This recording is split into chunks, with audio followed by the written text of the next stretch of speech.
Hello, so today I'm going to be talking about properties of exponents and how to, because I learned the basic level, the first level of exponents and what you should know to solve the problems. So here you could deal with fractions, you could deal with multiplication, addition, subtraction, negative numbers. So I'm going to be showing you each of them step by step. So first I'm going to solve this problem with you guys. I'm going to show you, it is a multiple choice. I have the answer, but I won't show you guys. I want to go each step on how to actually do this step by step. So this is a fraction so this is fifth to the negative 6, and then under that is fifth to the negative fourth. So how can we deal with this? So it's a negative number and it's a fraction. So it looks kind of like but okay, I'll teach you step by step. It's pretty simple. So you take negative 6 and negative 4 and you put them as like this, where you subtract them. Pretty simple. So negative 6 minus negative fourth.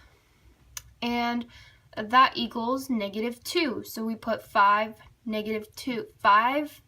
to the negative 2. So the right way to put that, since it is a fraction, is 1 and fifth to the second, or 2. I'm not sure how to say it, but so here the question asks Nell, I'm not sure how to pronounce it, but try to simplify an expression step by step. Find Nell's mistake. So here they ask, it's either step 1 or step 2 or step 3, or Nellie did not make a mistake. I see it as she did not make a mistake. Everything seems correct.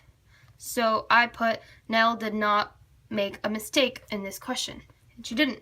So that's how you operate on a fraction exponent. So here I'm going to show you on this piece of paper on how to do multiplication and deal with negative numbers. Those are the most, I wouldn't say difficult. I think if you get to learn them, it's not really that hard anymore.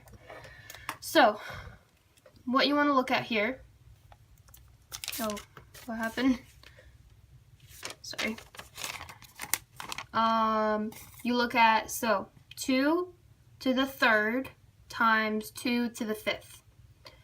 Okay, so here you could, this is the first way I learned it, was basically doing 2 times 2 times 2. You gotta multiply 2 3 times. But remember this always, do not multiply 2 to 3.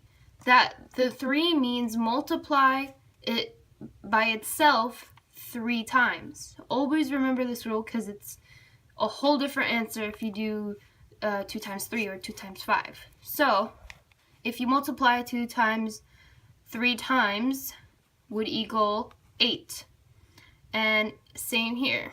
If you do that, so you could just put down the answer. So 2 times itself by 5 times would equal 32. So, and then by that you could do so on and so on. But an easier way to actually do this was just take the exponents and then say 3 plus 5 equals 8. So just go ahead and 2 over, and then 2 to the 8th, and then you could solve it. So 2, how time is it 8 times by itself? So that would equal 256. You could just take 32, how much you got there, and then by 8, 32 times 8 is 256. But I find this the easier way. Now, for if you have a problem with an exponent that is negative, so fifth to the negative hundredth times fifth to 102. So here what you do when you have this is, if you have a negative number as an exponent, from here, even if you have 2 negatives, you still do the same thing. So you take negative 100 plus 102, which equals 5, 2. And then 5 times 5 obviously equals 52.